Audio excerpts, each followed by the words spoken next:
secure sa bahay. Salamat sa Panginoon dahil sa ganung pribilehiyo na kami ay makapagpahinga physical at the same time yung aming financial, at least nasa bahay lang po kami. And pangalawang pinagpapasalamat ko po sa Panginoon, and I know po na kayo din po ay nakikigalak po sa aming family dahil at last, ang aking pong anak na si Trisha ay candidate na po for graduation. Ganun din po ako ay candidate na rin po for graduation. Salamat sa Panginoon dahil natapos na po yung halos 9 years. Sabi ko nga, meron akong title sa PhD, Magna. Magna 9 years na nag-aaral. Purihin ang Panginoon dahil at last natapos ko na talaga siya, and konting waiting na lang po kami sa iba pang mga bagay-bagay na kailangan namin i-prepare at i-comply para sa mga darating ng mga activities or graduation sa CDSU. And salamat din sa Panginoon dahil nakatapos na rin po ang aming bunso ng kanyang pag-aaral. Na-surpass niyo po grade 11 with awards. So, though hindi po siya naka-attend dahil ako po yung sinamahan po ng aking bunso, talagang buong family ko ang sumuporta sa final defense ko. Salamat sa Panginoon sa prayers niyo po. Salamat sa Panginoon sa inyo pong mga panalangin na mapagtagumpay ako. Sabi ko nga sa mga anak ko, 2 days before, talagang yung panginginig ng katawan ko, yung nervous ng katawan ko, parang numulang-uli na experience. Hindi ko maintindihan na nararamdaman ko. Kaya naman kahit pagdating doon sa harapan, yung sobrang taba, yung sobrang pangangatal ng katawan at ng paa ay halatang-halata talaga sa akin. Pero salamat sa Panginoon, and then sobrang grateful ako sa Panginoon sa ginawa ng Diyos. And salamat din po sa Panginoon sa guidance ng Panginoon sa ating pastor, sa mga pinupuntahan niya pong trainings and seminars na ginagamit siya ng Panginoon. Siya po ang human and spiritual coordinator po ng aming organizations na sinasalihan. At doon po siya ay ginagamit ng Panginoon. Salamat po sa guidance and provision ng Panginoon.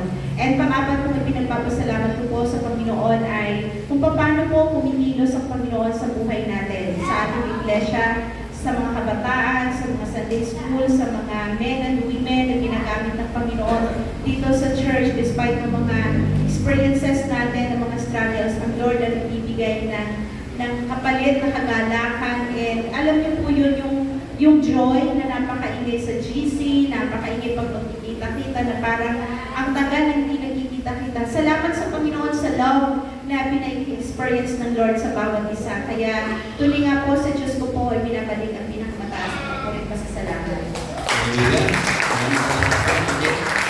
Tunay po ng makabuhay ng ating Panginoon. Amen? Meron pa po bang may lakas ng loob? Yan, palakpakan po natin yung Panginoon sa buhay ng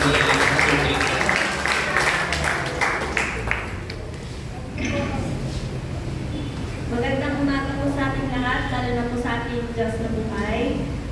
Kay Lord ko po ay pinabalik ng papurit pasasalamat. Sabi nga po sa Luke 1:45, Blessed is she who believes in the Lord, for He will fulfill His promise. So, di man po lingid sa ating lahat, candidate ka po ako for graduation. Salamat sa Panginoon.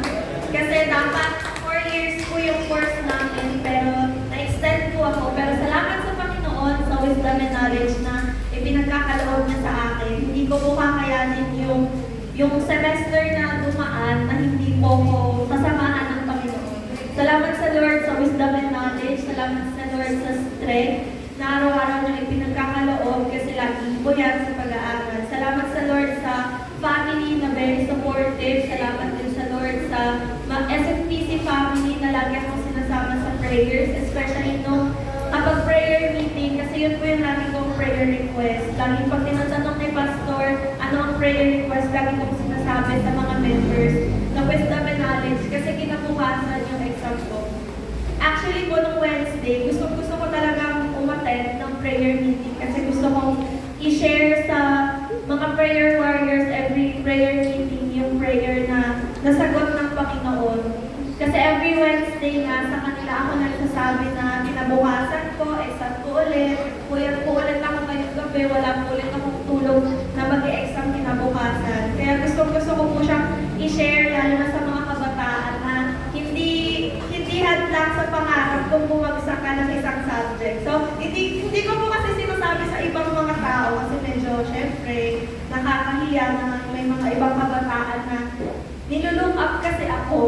So nilulook up nila ako na ang sipag-sipag ni Ate Tricia mag-aral, lagi siya nag-aaral, ang talino ni Ate Tricia, pero bumagsak ako isang subject. At least ngayon alam nila, bumagsak ako ng isang subject, pero hindi yan ginamit na para maging hadlang at huminto ako sa pag-aaral. Salamat kay Lord kasi ngayon, isa akong patotoo na ang pag nagkaroon ka ng bagsak, hindi yun magiging hadlang sa pangarap mo. Salamat sa Lord kasi ngayon, graduate na ako. Hindi pa man ako nakakamarcha sa August pa. Pero salamat sa Lord kasi in-announce na naka-direct ako for graduation. Nag-aasaran nga ako ni Mami. Kasi si Mami, ano din po siya, magna. So, extend po siya ng extend sa CAPSO. Ako naman po, na-extend ako ng 1 year. Dapat din po nung April yung graduation ko, pero na-delay ako. So, nagkakaasaran na lang kami ni Mami as comfort na, uy, baka kaya ka bumagsak ng isang subject kasi sabi ni Lord, sabay tayo ka-graduate. So, salamat kay Lord kasi nung mga first year college pa lang ako, ang original plan po namin ng mama ay sabay kami ka-graduate. Pero dahil na-extend siya, tapos na-extend din ako, sabi namin, hala, baka plan talaga ni Lord na maging sabay tayong graduate. So, salamat sa Lord sa wisdom and knowledge na pinagkakaloob niya sa amin ni Mami. Salamat din dahil nakapagtapos si Papa, nakapagtapos siya ng college student at saka mayroon na siyang PhD na asawa, ganun ang karay. Sa bahay ang asaran ay doktor, hindi na mami, doktor. So salamat kay Lord sa financial provision na patuloy niyang ipinagkakaloob sa amin doon sa 5 years na pag-aaral ko. Higit ko kung pinagpapasalamat kay Lord, yung sa 5 years na yun, scholar po ako ng bayan. So salamat sa Lord dahil sa State University po ako nilagay ng Panginoon. Salamat sa Kanya dahil kung hindi ako sa State University, sabi ko kalapapan ng Monday. Sabi ko, hindi ako sa State University nag-aral, paniguradong hirap tayo financially dahil yung pangarap kong course ay sobrang mahal sa ibang university. So salamat sa Panginoon dahil doon niya ako inilagay at patuloy na 5 years akong nandoon. Salamat din sa Panginoon sa guidance and protection niya sa aming tatlo kasi kay Mama, kay Lloyd at saka ako kasi wala si Papa kahapon, kagabi hanggang ngayon. Salamat sa protection na pinagkaloob sa amin na mahimbing ang aming mga tulog. Maganda din ang aming mga gising kaninang umaga, nakakaasarap pa, hinahanap ang plan. So salamat sa Panginoon kasi hindi po siya nagchat-chat sa amin ngayon eh. Piling ko po ini-enjoy na po yung bakasyon. So salamat sa Panginoon sa opportunity ng pagpapakasyon ni Pastor. Uli ko po may pinagpapasalamat kay Lord is yung ministry na patuloy niyang ipinagkakaloob sa akin. Salamat sa Lord dahil patuloy niya akong ginagamit sa kanyang gawain at nagiging inspiration din para patuloy sa gawain ng iba pang mga kabataan. So sa Diyos ko po ay binabalik lahat ng papulit pa sa salamat. Hallelujah. Puri po sa ating Panginoon sa buhay ng kanyang pagabahagi, pagpapilihan ng Panginoon. Sige po, bawat isa po ay naiyahan ko na tumayo. Tayo po ay patuloy ng papasalamat sa pamagitan ng pag-aawitan.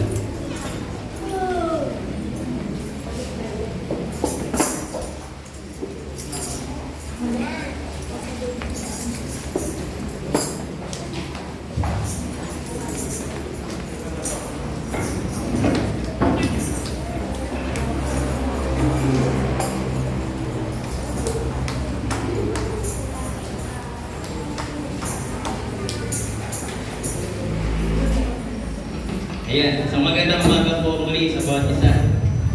At ngayon ay narito sa para pangunahan pag-aawitan natin sa ating Panginoon. Amen? Tayo po ba ay handa ng umawit sa ating Diyos na buhay? Tayo po ba ay handa ng ibuka ang mga bibig, ang mga labi sa pag-aawitan sa ating Diyos na buhay? Hallelujah! Isang malakas po na palakpak sa ating Panginoon.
Umiting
chapter 20.